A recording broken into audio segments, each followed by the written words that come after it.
끝이 아닌 시작이라는 말이 있습니다. 끝이 아닌 시작이다. 무슨 말일까요? 이 일이 끝난 것 같은데 사실은 끝이 아니라 그 다음에 그 너머에 새로운 시작이 있음을 말하는 것입니다. 그리고 이 말은 우리 삶과 굉장히 맞닿아 있는 말이기도 합니다. 청소년들을 많이 만나면요, 그들은 수능과 입시가 그들 삶의 최종 목표이고 끝인 줄 압니다. 그리고 그것을 향해서 열심히 달려갑니다. 하지만 성도님들 잘 아시죠? 수능과 입시가 끝나면 끝이던가요? 아닙니다. 그때부터 시작입니다. 왜 이리 대학 공부는 어려운지, 내가 지금까지 공부해온 모든 공부는 마치 공부도 아닌 것 같이 느껴집니다. 공부만 해야 되는 것이 아니죠. 인간관계도 해야 되고 사회생활도 해야 됩니다. 영어 시험도 준비해야 되고 자격증 공부도 해야 되고 얼마나 할 게 많은지 모르겠습니다. 그래서 그들은 또 다른 끝을 정합니다. 바로 졸업이라는 끝입니다. 대학 졸업을 하면 끝이던가요? 아닙니다. 취업이 기다리고 있죠. 이제는 정말 외로운 싸움을 해야 됩니다. 제가 요즘 청년들과 1대1로 만나서 좀 신방을 다 하고 있는데요, 취업 준비하고 있는 청년들의 말이 이렇습니다. 앞이 보이질 않아요. 너무 조급해요. 너무 많은 경쟁자들이 있어서 과연 나에게 좋은 기회가 올지 잘 모르겠어요. 네, 그런 시절을 지나갑니다. 그렇게 해서 취업이 됩니다. 그러면 끝일까요? 아닙니다. 이제부터 또 시작이죠. 수많은 인간관계, 회사 안에서의 관계, 그것들뿐이 아닙니다. 이제는 부모님들의 사랑스러운 잔소리, 결혼해야지 라는 말이 들어오기 시작합니다. 그렇게 해서 결혼을 하면요, 끝이 아니죠. 아이를 낳으면요, 끝이 아닙니다. 그 아이를 다 키우면요, 끝이 아닙니다. 이제는 하프타임, 인생의 후반전이라고 해서 긴 기대 수명에 맞게 앞으로의 인생을 준비해야 된다고 이야기합니다.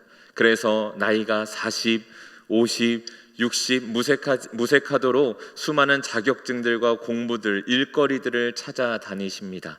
그 시간이 지나면요, 이제는 웰다잉이다 라고 해서 남아있는 자녀들에게 조금이라도 덜 피해를 주려고 죽음을 준비하기 시작합니다. 그렇게 해서 죽으면요, 끝일까요? 아닙니다. 우리에게는 예수 그리스도의 심판대가 기다리고 있습니다. 이처럼 우리의 인생은 끝이 없이 계속해서 새로운 시작을 맞이하는, 새로운 무언가를 기다리는 그런 삶을 살고 있습니다. 그리고 이 끝이 아닌 시작이라는 말은 우리의 삶과 맞닿아 있는 것뿐만이 아니라 우리의 신앙생활과도 매우 밀접하게 맞닿아 있는 이야기이기도 합니다. 교회 나온다고 끝이 아니죠. 시작입니다. 예수 그리스도 믿는다고 고백하면 끝인가요? 아닙니다. 그때부터 우리의 신앙생활이 시작됩니다. 하나님의 말씀이 우리 안에 들어오고 새로운 가치관들이 하나씩 쌓이기 시작합니다.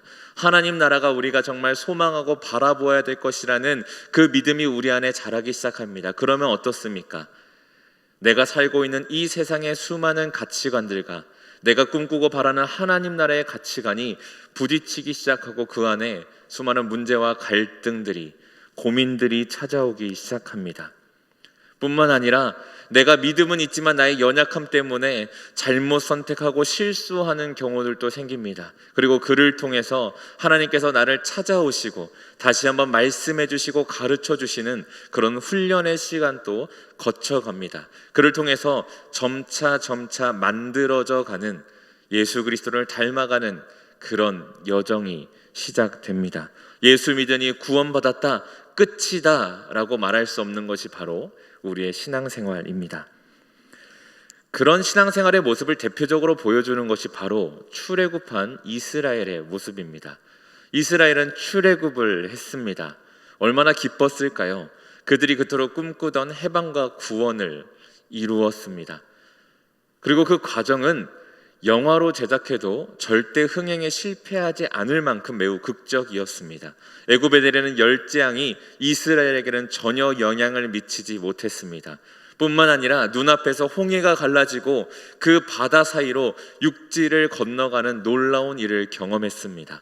세계 최강대국 애굽의 병거들이 자신들을 쫓아와서 코앞까지 왔는데 그들이 수장당하는 것을 두 눈으로 똑똑히 보았습니다.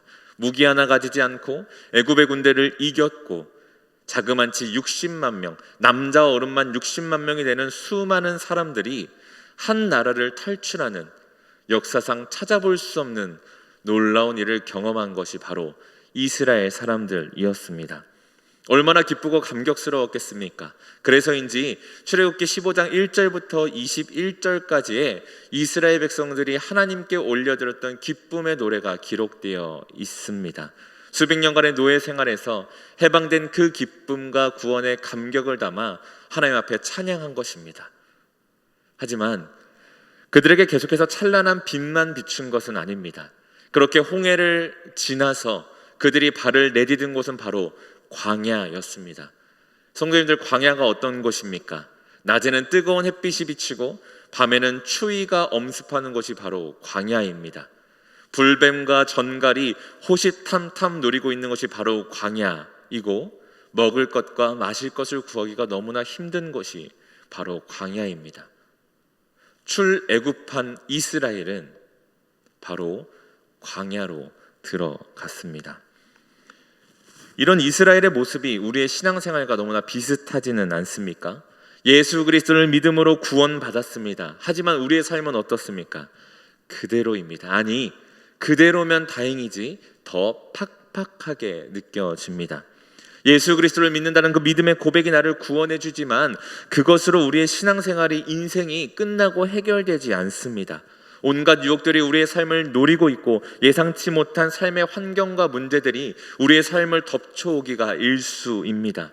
마치 이스라엘이 홍해에서 놀랍고 감격스러운 그 구원의 사건을 경험한 후에 기쁨과 감격에 차 앞으로 펼쳐질 화려한 미래를 기대했지만 그들 눈앞에 광야가 펼쳐진 것처럼 우리 역시도 예수 그리스도를 믿는 믿음을 선물로 받고 구원과 은혜의 감격에 깊이 젖었지만 얼마 지나지 않아 우리의 기대하는 다르게 수도 없이 찾아오는 문제들과 갈등들을 만나는 것이 우리의 신앙생활입니다. 그래서 하나님께서는 우리에게 이 출애굽기의 말씀을 주셨습니다. 광야에서 이스라엘이 겪은 일들을 기록해서 보여주시고 알려주심을 통해 우리보다 먼저 그 믿음의 여정을 걸어간 이스라엘을 우리에게 보여주시고 그를 통해 우리가 앞으로 어떻게 걸어가야 할지, 구원 이후에 우리 삶에 찾아오는 수많은 일들이 어떤 일들인지에 대해서 알려주고 계신 겁니다. 그래서 오늘 이 시간 우리는 하나님께서 우리를 위해 세세하게 기록하신 이 이스라엘의 모습, 특별히 마라와 엘림을 만나는 이 모습을 통해 날마다 새로운 일이 찾아오고 한 치 앞도 할 수 없는 그 긴 믿음의 여정을 우리가 어떻게 끝까지 완주할 수 있는지를 함께 살펴보고 교훈을 얻으려고 합니다. 먼저는 구원 이후에도 우리는 마라를, 고통의 순간을 만날 수 있다라는 것입니다. 이스라엘은 홍해를 건너 광야에 들어왔습니다. 처음에는 눈으로 본 놀라운 광경에 흥분도 됐고 그렇게 놀라운 일을 행하신 하나님께서 앞으로 나의 삶에 얼마나 더 놀라운 일을 행하실까 기대도 됐습니다. 하지만 그 흥분과 기대는 그리 오래가지 못했습니다. 오늘 본문 22절과 23절인데요. 우리 함께 읽도록 하겠습니다.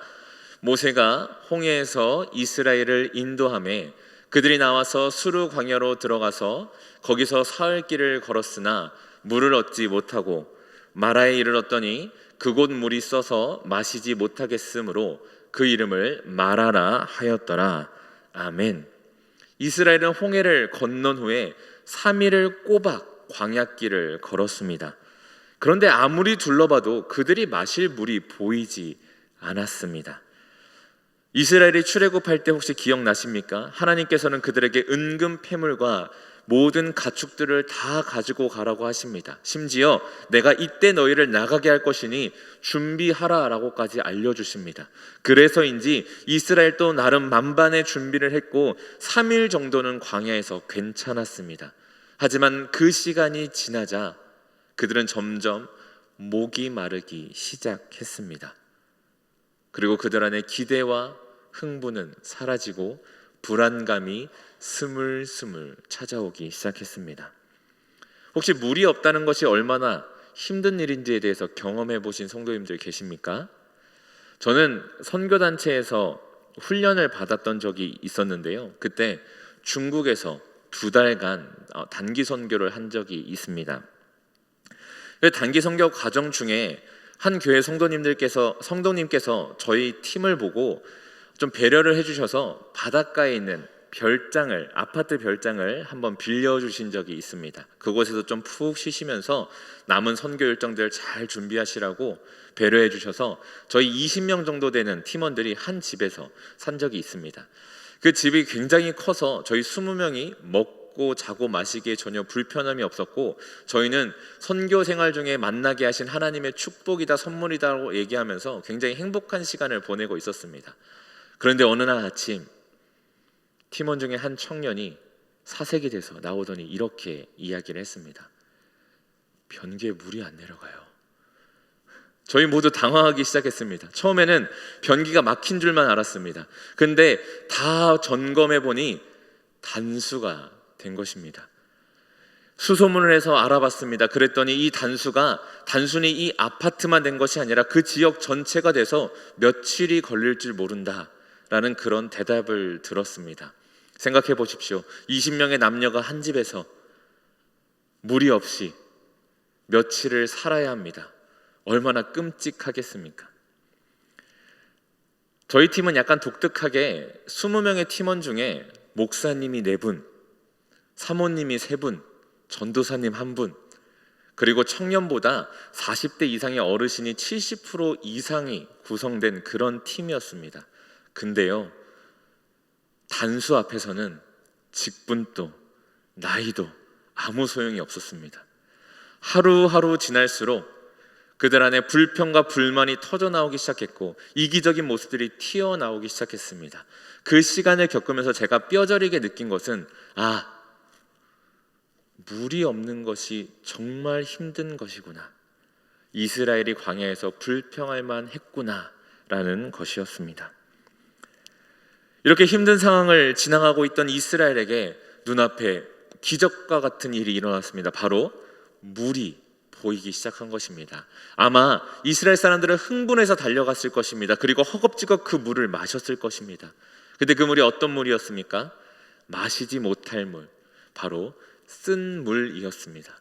얼마나 썼는지 이스라엘 사람들은 그 물의 이름을 마라, 고통이라고 이야기를 할 정도였습니다. 불난 집에 부채질한다라는 이야기가 있듯이 갈증에 목말라 있던 이스라엘 사람들에게 이 사건은 그들의 불안감을 불평과 원망으로 바꾸는 사건이었습니다. 그래서 그들은 모세에게 따졌고 원망하기 시작했습니다. 하나님은 오늘 이스라엘의 모습을 보여주시면서 우리에게도 이렇게 말씀하십니다. 구원받는 우리의 삶에도 마라를 만나는 그런 순간이, 고통의 순간이 찾아온다. 구원받았다고 항상 탄탄대로고 우리가 생각한 복과 형통이 가득한 그런 삶을 사는 것이 아니라 광야를 만나기도 하고 그 광야 속에서 쓴 물인 마라를 만나기도 한다라고 말씀해 주십니다. 그것이 우리가 죄가 많아서가 아니라, 우리가 실수해서가 아니라, 우리의 믿음이 부족해서가 아니라 그냥 그렇게 신앙의 여정을 걸어가다 보면 만날 수 있다라고 우리에게 알려주고 계십니다. 혹시 고통의 순간에 믿음이 흔들리고, 혹시나 자신의 연약함으로 인해, 혹시 내 죄 때문에 이런 일이 찾아온 것은 아닌가 걱정하며 불안해하고 계신 성도님들이 계십니까? 괜찮습니다. 우리가 걷는 믿음의 길은 항상 꽃길, 좋은 길만 있는 것이 아닙니다. 때로는 자갈길과 가시밭길이 있기도 합니다. 걷다 보면 좋은 길뿐만이 아니라 나쁜 길도 만나는 것, 그것이 우리가 평생 걷는 신앙의 여정입니다. 둘째로 이스라엘을 통해서 우리가 얻을 수 있는 교훈은 우리가 만난 마라는 하나님의 실수가 아니라라는 것입니다. 좋습니다. 하나님을 믿는 자들에게도 고통의 순간이 찾아올 수 있다라는 것은 알겠습니다. 그렇다면 여기서 우리 안에 한 가지 질문이 생깁니다. 하나님은 도대체 왜 우리에게 고통을 허락하시는가? 라는 질문입니다. 오늘 말씀은 그 질문에 대해서 25절과 26절에서 이렇게 답을 하고 있습니다. 우리 함께 읽도록 하겠습니다. 모세가 여호와께 부르짖었더니 여호와께서 그에게 한 나무를 가리키시니 그가 물에 던지니 물이 달게 되었더라. 거기서 여호와께서 그들을 위하여 법도와 율례를 정하시고 그들을 시험하실세. 이르시되 너희가 너희 하나님 나 여호와의 말을 들어 순종하고 내가 보기에 의를 행하며 내 계명에 귀를 기울이며 내 모든 규례를 지키면 내가 애굽 사람에게 내린 모든 질병 중 하나도 너희에게 내리지 아니하리니 나는 너희를 치료하는 여호와임이라. 아멘. 구원하셨으면 책임지셔야 하는데 우리를 그토록 사랑하신다는 하나님이 도대체 왜 우리에게 고통의 순간을 주시는가? 오늘 말씀은 우리에게 이렇게 얘기를 하고 있습니다. 우리를 위해서 주신다라는 것입니다. 우리가 이 세상을 살면서 세상을 따라 사는 것이 아니라 하나님을 따라 살 수 있도록 알려주시고 훈련하시기 위해서 그 마라의 순간을, 고통의 순간을 주신다라고 말씀하고 계십니다. 그리고 이는 모세가 죽기 직전에 가나안에 들어갈 이스라엘 백성들에게 했던 말에서 다시 한번 드러납니다. 신명기 7장 12절의 말씀인데요, 우리 함께 읽도록 하겠습니다. 너희가 이 모든 법도를 듣고 지켜 행하면 내 하나님 여호와께서 내 조상들에게 맹세하신 언약을 지켜 내게 인애를 베푸실 것이라. 아멘. 하나님께서는 이스라엘에게 순종을 요구하십니다. 그리고 그렇게 순종하면 너희에게 내가 인애를 베풀겠다. 그리고 그 원리를, 그 하나님 나라의 법칙을 배우는 시간이 바로 이 마라의 시간이다라고 말씀하십니다. 성경을 보면 하나님께서는 이 순간에만, 이때부터 우리에게 순종을 요구하신 것은 아닙니다. 창세 때부터 하나님께서는 인간에게 순종을 요구하셨습니다. 하나님께서는 세상을 다스릴 수 있는 모든 권한을 인간에게 주신 이후에 딱 두 가지를 순종하라고 말씀하셨습니다. 바로 생명나무를 건들지 않는 것이고 선악을 알게 하는 나무를 먹지 않는 것입니다. 하나님께서는 창조 때부터 이렇게 인간에게 하나님께는 순종하도록 요구하셨습니다. 그 후에 주신 율법들을 살펴보아도 마찬가지입니다. 다른 율법들은 실수해도 용서받을 수 있는 기회가 있었습니다. 하지만 용서하지 않겠다라고 말씀하신 하나님께서 엄격하게 다루신 율법이 있습니다. 그것은 바로 내 마음과 뜻과 힘을 다하여 너의 하나님 여호와를 사랑하라, 하나님만을 섬기라 라는 그 율법입니다. 하나님께서는 이스라엘 백성에게 계속해서 내게 순종하는 것을 요구하십니다. 그리고 예수님께서도 우리에게 동일한 것을 요구하십니다. 우리에게 예수 그리스도를 믿는 믿음을 갖고 하나님을 사랑하고 경외하기를, 그래서 이 세상의 것을 구하는 것이 아니라 하나님의 나라와 의를 구하는 삶을 살기를 요구하십니다. 그리고 그것을 알려주시기 위해서 가르치시고 깨닫게 하시며 훈련시키시기 위해서 무엇을 허락하시냐? 바로 고통의 순간, 마라를 만나는 순간을 허락하십니다. 따라서 우리가 신앙생활을 하면서 만나는 이 고통의 순간들은 하나님이 우리를 외면하시거나 우리를 버리셔서 일어난 결과가 아닙니다. 바로 우리를 사랑하기 때문에 주시는 시간입니다.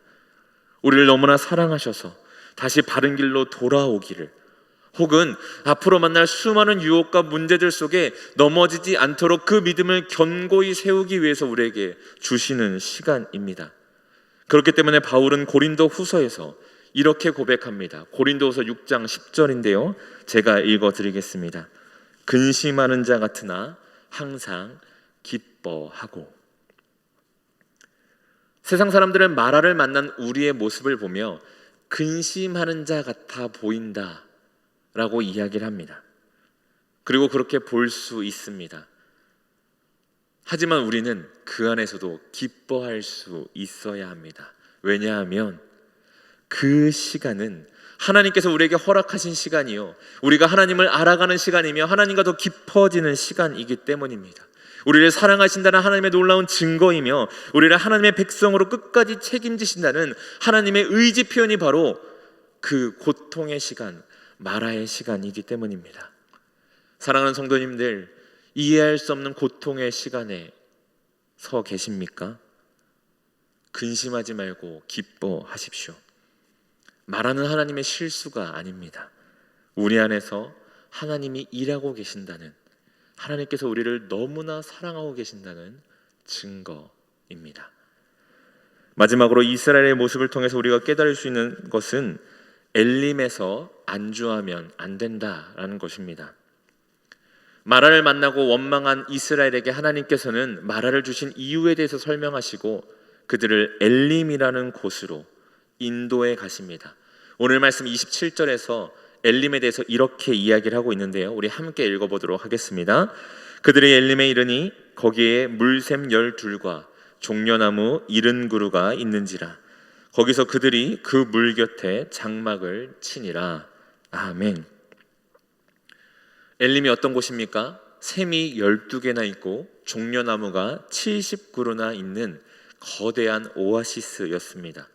성경에서 이 10이라는 숫자와 7이라는 숫자는 꽤 많은 중요한 의미를 가지고 있는 숫자입니다. 이 10이라는 숫자는 12지파를 상징하기도 하고 완전수이기도 합니다. 7 역시 마찬가지이죠. 그리고 70 하면 생각나는 것이 하나 있으실 것입니다. 무엇입니까?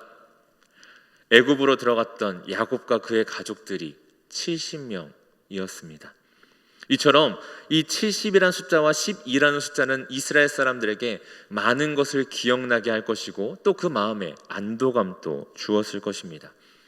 또한 아브라함과 이삭 때에 우물을 가지고 주변 부족들이 다투었던 이야기를 통해 우리는 이 우물과 샘이 당시에 얼마나 중요한 것이었는지를 알 수가 있습니다.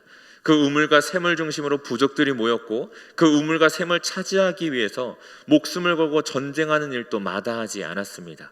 그리고 그 중요한 우물과 샘이 어디에 있습니까? 바로 광야에 있습니다. 무려 12개나 있습니다. 이 엘림이 이스라엘 사람들에게 어떤 존재였을까요? 아마 3일간 물을 마시지 못해 목이 말랐던 이스라엘 사람들에게 이곳은 천국과 같았을 것입니다. 그리고 이 엘림이 얼마나 좋았는지 이스라엘 사람들은 무려 35일간 이 엘림에 머뭅니다. 3일이라는 거리를 걸어와서 35일이나 그곳에 멈춰서 있는 것입니다. 하지만 이스라엘에겐 분명한 목적이 있었습니다. 하나님은 그들을 출애굽시키신 후에 어디까지 인도하실지에 대해서도 이미 이스라엘에게 알려주셨습니다. 출애굽기 3장 8절부터 10절까지의 말씀인데요, 우리 함께 읽어보도록 하겠습니다. 내가 내려가서 그들을 애굽인의 손에 건져내고 젖과 꿀이 흐르는 땅 곧 가나안 족속, 헷 족속, 히위 족속, 여부스 족속의 지방에 데려가려 하노라. 이제 가라. 이스라엘 자손의 부르짖음이 내게 당하고 애굽 사람이 그들을 괴롭히는 학대도 내게 보았으니 이제 내가 너를 바로에게 보내어 너에게 내 백성 이스라엘 자손을 애굽에서 인도하여 내게 하리라. 아멘. 하나님은 이스라엘이 어디까지 가야 된다고 말씀하십니까? 바로 약속의 땅 가나안까지 가야 한다고 말씀하십니다. 이는 아브라함에게 약속하셨던 땅이고 또한 이스라엘이 도착해서 그곳에서 하나님의 나라, 하나님께서 원하시는 그 나라를 세워야 하는 땅이었습니다. 그리고 그 땅은 젖과 꿀이 흐르는 아름답고 광대한 땅이었습니다. 하지만 이스라엘은 눈으로 보진 못한 그 땅을 바라본 것이 아니라, 그 땅을 향해 간 것이 아니라 지금 눈앞에 보이는, 그리고 자신들의 부족함을 채워주는 12샘과 70그루의 나무가 있는 엘림에 멈춰 버렸습니다. 우리 역시 마찬가지입니다. 신앙생활을 하다 보면 마라와 같이 이해가 되지 않고 고통스러운 순간을 만날 때도 있지만 또한 이 엘림처럼 평안과 은혜의 때를 만날 때도 있습니다. 누군가 기도 제목을 내게 물어도 내 안에 크게 기도 제목이 없어서 다른 사람을 위한 기도 제목들을 내놓기 시작하고, 내 안에 문제와 근심이 없어서 정말 하나님이 살아계신 것 같고 나의 평생 이대로만 살았으면 좋겠다라는 생각이 드는 그런 순간이 찾아오기도 합니다. 그리고 그럴 때 우리는 주여 이곳이 좋사오니 라고 외치며 그 자리에 멈추고 안주합니다. 하지만 우리는 계속해서 걸어가야 합니다.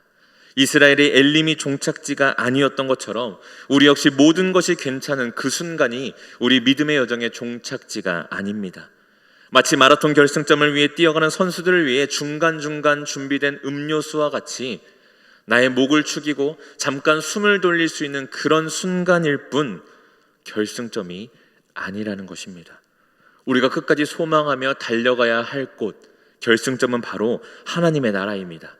예수 그리스도를 닮기를 힘쓰며 이 땅에서 하나님의 나라와 의가 드러나고 회복되는 그때까지 우리는 힘써 달려가야 합니다. 우리의 몸과 마음은 엘림이면 충분하다, 여기서 머물자라고 말할지 몰라도 우리는 그 시선을 하나님의 나라에 두고 끝까지 다시금 물음에 힘을 내어 일어서서 달려가야 하는 것입니다. 그래서 바울은 빌립보서 3장 13절 14절에서 이렇게 말을 하고 있습니다. 함께 읽도록 하겠습니다. 형제들아, 나는 아직 내가 잡은 줄로 여기지 아니하고 오직 한 일, 즉 뒤에 있는 것은 잊어버리고 앞에 있는 것을 잡으려고 표대를 향하여 그리스도 예수 안에서 하나님이 위에서 부르신 부름의 상을 위하여 달려가노라. 아멘. 우리 역시 이런 믿음의 삶을 살아야 합니다. 아직 내가 잡은 줄로 여기지 않고 안주하거나 멈추지 않고 끝까지 부름의 상을 위하여, 하나님의 나라를 위하여 달려가야 하는 것입니다. 눈에 보이고 내가 생각하기에 천국 같아 보이는 그곳은 하나님이 우리에게 준비해 두신, 그리고 우리를 초청하시는 그 천국에 비하면 아무것도 아닙니다. 우리는 이 사실을 기억하며 끝까지 믿음의 경주를 완주해야 하는 것입니다. 이것이 이스라엘을 통해서 우리가 깨달을 수 있는 교훈입니다. 사랑하는 성도님들, 예수 그리스도를 믿으면 우리는 구원받습니다. 그리고 그 순간 우리는 하나님을 향한 긴 순례의 여정을 시작합니다. 그 길을 걷다 보면 마라와 같이 너무나 고통스러운 순간을 만나기도 합니다. 또 그리고 이제는 그냥 여기서 머무르고만 싶은 그런 엘림과 같이 평온한 은혜의 때를 만나기도 합니다. 성도님들, 그 길을 걸어가다가 마라를 만난다고 해서 놀라거나 좌절하지 마십시오. 그 자리는 하나님의 세밀한 손길이 닿아 있는 은혜의 자리입니다. 성도님들도 엘림을 만난다고 해서 그곳에 안주하거나 멈추지 마십시오. 그 자리는 우리를 위해 하나님이 주신 작은 선물이지 우리 신앙 여정의 종착지가 아닙니다. 그리고 이 사실은 성도의 삶뿐 아니라 교회에도 동일하게 적용됩니다. 우리 영동중학교에도 이 자리에 세워진 이후에 수많은 마라와 엘림을 만난 줄로 알고 있습니다. 아픔도 있었고 부흥도 있었습니다. 왜 우리 교회에 이런 일이 일어났는지 도저히 이해가 되지 않는 일을 만나기도 했고, 이대로만 가면 좋겠다 라고 고백하는 은혜의 때도 있었습니다. 그리고 이 마라와 엘림은 앞으로 우리 영동중앙교회가 걸어갈 그 길에도 동일하게 수도 없이 찾아올 것입니다. 그때마다 우리가 잊지 않고 기억해야 할 것은 우리가 끝까지 달려가야 할 종착점, 하나님이 이 땅에 우리 교회를 세우신 목적, 바로 하나님 나라와 의를 구하고 드러내며 회복하는 그 사명이요, 하나님의 나라라는 사실입니다. 그렇게 우리 교회도 아직 우리가 잡고 이룬 줄로 아는 것이 아니라 더욱더 힘차게 달려가야 합니다. 마라를 만난다고 그 마음이 낙심하고 좌절하여 주저앉는 것이 아니라 그때가 은혜의 때요, 하나님의 사랑을 깊이 누리는 때라는 것을 기억하며 끝까지 달려가야 하는 것입니다. 오늘 말씀을 통해 우리가 보고 듣고 깨달은 것처럼 이스라엘이 만났던 마라와 엘림을 우리도 만날 수 있고, 그 모든 순간 우리가 바라보고 소망해야 할 것은 하나님의 나라라는 사실을 잊지 않고 기억하시는 모든 성도님들 되시기를 주님의 이름으로 간절히 소원합니다. 그래야 해서 끝까지 믿음의 경주를 완주하시는, 또한 우리 영동중앙교회가 그렇게 끝까지 하나님의 사명을 감당하는 교회가 되도록 기도하고 중보해 주시는, 이 자리에 모이신, 또 영상으로 예배드리시는 우리 모두가 되기를 주님의 이름으로 간절히 축원합니다.